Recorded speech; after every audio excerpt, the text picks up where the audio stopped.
Как всегда, в воскресенье вас ожидает свежий выпуск новостей MMORPG за неделю. Сегодня поговорим про релиз новой MMORPG исключительно в наших широтах, некоторые подробности многими ожидаемой Chrono Odyssey, PvP-турнир гильдии в Террисленд и многом другом. Не забываем подписываться на канал, напоминаю, это лучший способ поддержать нас как контент-креаторов. Также довожу до вашего сведения, если вы не в курсе, что ролики Гоха Медиа дублируются в нашем ВК, ссылку можно найти в описании. Ну и еще крайне рекомендую обратить внимание на мой Телеграм, там есть чатик, где мы непосредственно общаемся. Есть самые свежие новости жанра MMORPG с моими комментариями, а с недавних пор я туда еще и перезаливаю видео с Гоха Медиа. Меня зовут Мадлер, это портал Гоха.ру, и мы начинаем. С релизом в Steam MMORPG Royal Quest получит новую функцию — интеграцию с торговой площадкой платформы Габена. Игроки смогут продавать разнообразные предметы, включая зелья, улучшающие камни и даже косметику. Теперь экономика игры будет контролироваться игроками, которые будут устанавливать цены на предметы в реальной валюте. Подробный список товаров для продажи будет опубликован позже. Напомним, Royal Quest возвращается в Steam 1 октября 2024 года. Игроки, уже игравшие на бейс, смогут перенести свой прогресс. Для новичков и тех, кто хочет начать заново, будут доступны фреш-серверы. Издательство Innova, занимающееся выпуском русскоязычной версии Blade & Soul, представило планы по следующему крупному обновлению игры. Дата выхода пока не уточнена, но определенные детали уже известны. Ожидается, что апдейт принесет новый сезон Арены Душ, новый наряд в магазине уровня аккаунта, партию рецептов для одеяний боевой школы у Линяла и Синхэвон, а также различные ивенты и изменения. ArenaNet с помощью сообщества продвигает планы по созданию нового PvP-режима в Guild Wars 2. Push — это название нового PvP-режима формата 5 на 5. Команда собирается рассказать о нем подробнее, а также провести бета-тест на следующей неделе. Push состоит из матча 5 на 5, в котором две команды пытаются продвинуть цель на вражескую базу и не дать другой стороне продвинуть ее на свою. Эта простая механика создана намеренно, поскольку команда хотела предложить что-то менее многослойное и с меньшим количеством целей, чем в режиме Conquest. Нужен вызов и веселые соревнования, но в таком виде, чтобы оно было более доступно для всех любителей PvP, от новичков до опытных ветеранов. То, что новый PvP-режим будет разрабатываться вместе с сообществом, остается в силе, поскольку у команды уже есть прототип карты, но все, кому это интересно, получат свой шанс высказать свое мнение. С 10 по 23 сентября будет проходить бета-тестирование Push. Различные представители команды World of Warcraft уже довольно долгое время говорили о том, что планируют дать игрокам возможность создавать драктиров других классов, а не только пробудителей. И мы, что называется, дождались. Совсем скоро ящерицы смогут стать охотниками, магами, разбойниками, жрецами, воинами и чернокнижниками. Новые классы станут доступны в юбилейном обновлении в честь празднования 20-летия World of Warcraft. Драктиры также получат ряд небольших изменений, среди которых возможность сражаться в гуманоидном облике, а также способность эскадрильи, с помощью которой вплоть до 2 других драктиров могут присоединиться к совместному полету под вашим управлением. Недавняя трансляция от Intrepid Studios впечатлила зрителей своим уникальным контентом. Запись видео в формате 4К с частотой кадров 60 FPS уже доступна для просмотра. На этот раз фокус был сделан на геймплее в MMORPG Ashes of Creation. Игроки могут оценить демонстрацию локации Citadel of the Steel Bloom и жаркое сражение с огненным драконом Firebrand. Любые отзывы или предложения по игре можно оставить в специальной теме на форуме до 13 сентября 2024 года, чтобы сообщить команде дизайнеров о своих впечатлениях. Ну а с 25 октября 2024 года начнется второй этап закрытого альфа-тестирования.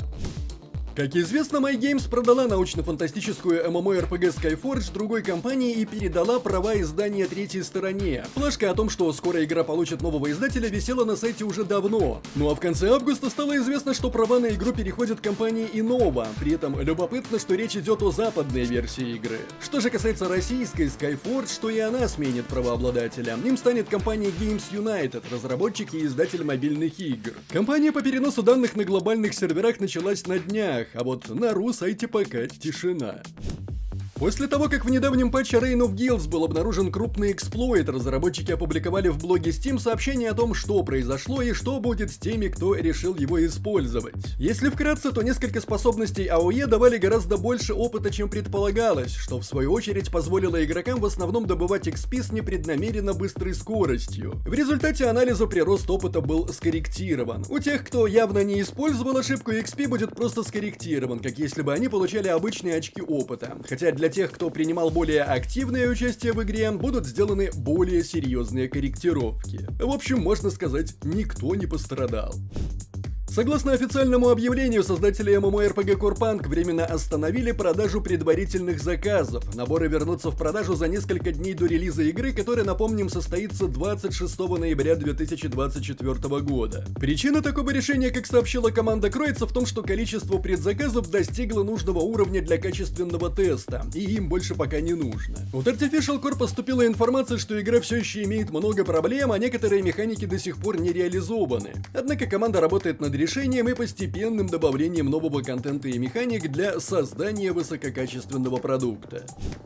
Недавно Bandai Namco объявила о скором закрытии MMORPG Blue Protocol и отмене ее глобальной версии, но сообщается также, что компания Tencent не позволит этому проекту уйти в забвение. Bloomberg говорит, что с 13 сентября Tencent занимается разработкой Blue Protocol для мобильных и ПК, но делает это на Unity вместо использованного Bandai Namco Online движка Unreal Engine. Говорят также о снижении качества графики, которая связана с мобильной версией, и о пополнении набора игровых классов несколькими типично китайскими, однако без отказа от уже имевшихся в Blue Protocol. Более подробно о новой старой MMORPG Blue Protocol можно узнать из нашего недавнего видео. Вот вам на него подсказка, если пропустили.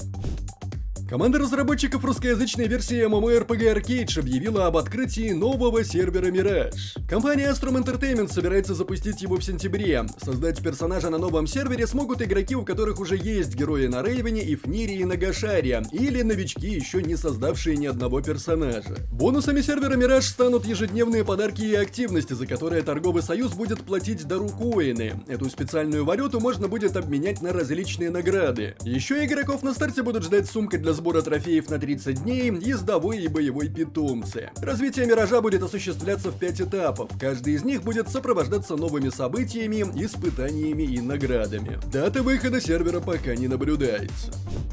Saber и Focus открыли ранний доступ к почти ММО-экшен-шутеру Warhammer 40k Space Marine 2, отметив важную веху релизным трейлером. Стандартных ценителей допустят в игру 9 сентября. В роли лейтенанта Тита игрокам предстоит пробиться сквозь рои тиранидов, а затем уменьшить хаотичность вселенной. После чего занять себя можно будет в кооперативном режиме, объединившись с двумя единомышленниками, и PvP-баталиях в формате 6 на 6. Еще раз напомним, Warhammer 40k Space Marine 2 выйдет на ПК, PlayStation 5 и Xbox Series XS 9 сентября. Ну а у нас на канале недавно вышло видео с впечатлениями от игры. Подсказка в правом верхнем и в описании.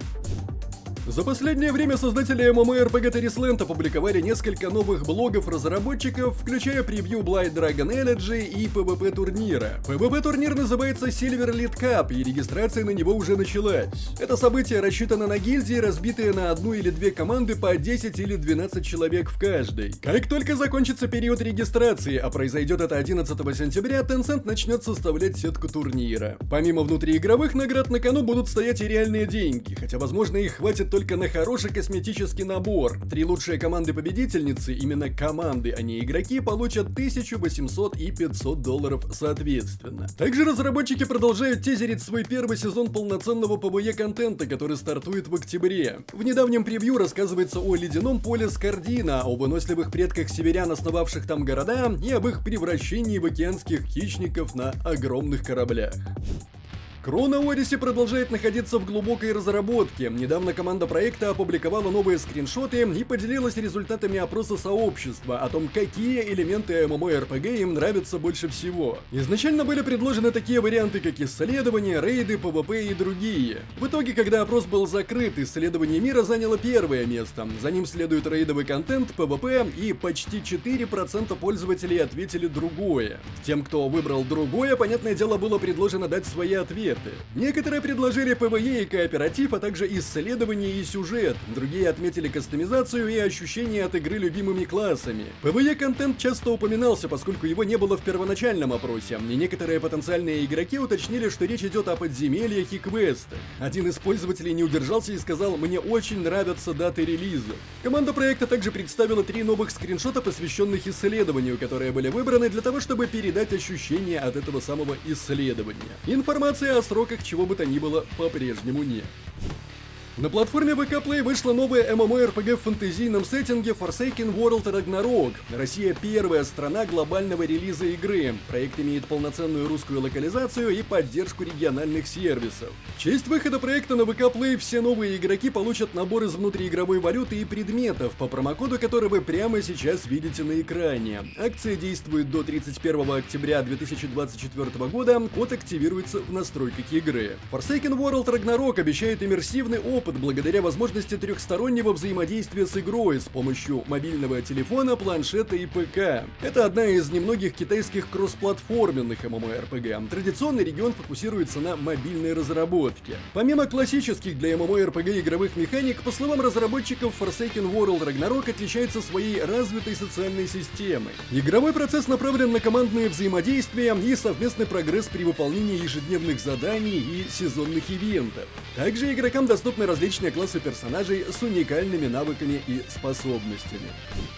И это все новости MMORPG на неделе. Не забываем, как всегда, традиционно поставить лайк или дизлайк этому видео, поделиться им с друзьями, оставлять свои комментарии, прожать колокол, чтобы быть в курсе выхода нового контента, и подписаться на нас везде, если еще не подписаны. С вами был Мать для ретропортал Go.ru. Еще услышимся.